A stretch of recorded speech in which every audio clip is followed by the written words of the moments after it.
ito na ang aking napadalunan na laruan, ang nakasulat Super Power Forza. So, ito ang kanyang controller. Nasa hugis na naman ito, manibela. So, ang lagayan niya ng battery ay dalawa. So, okay naman. Medyo mahirap lang ibalik yung lagayan ng battery, yung cover. Matigas siya. So, ang ano lang, mukhang ano lang siya eh. Parang forward and backward lang. Wala siyang left and right. Parang hirap laruin ito, no? Sasakyan mo, puro pa diretso lang, saka paatras. So, ang kulang sasakyan, may 3 battery yung lagayan.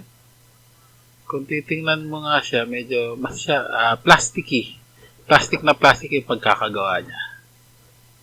Pero, mukha namang tatagal to. So, kumuha muna ako ng battery. Ikakabitan natin sila para matesting. So, bili muna ako sa labas yung 420. King Fever ba tawag mo? King Saber, ewan ko. Kulay orange na battery sa bangketa. 420 yun eh. So, dalawang balot ang binili ko para matesting siya.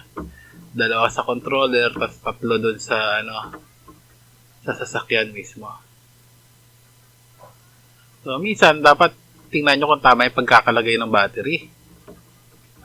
May pagkakataon na akala mo tama. Yun pala, hindi. Kaya pag testing ka ng testing, akala mo sira. Ikaw pala may sira, mali pagkakalagay mo. So, ito, lalagyan ko na siya ng 3 battery. So, i-align natin yung positive at negative niya. Takpan natin ang cover. Tapos, i-trial natin.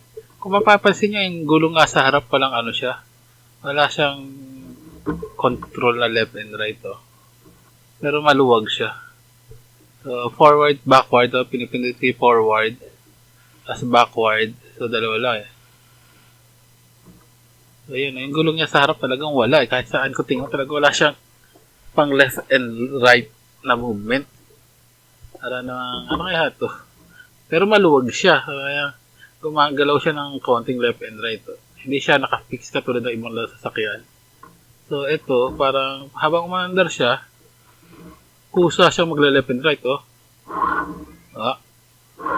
Okay, testing natin siya.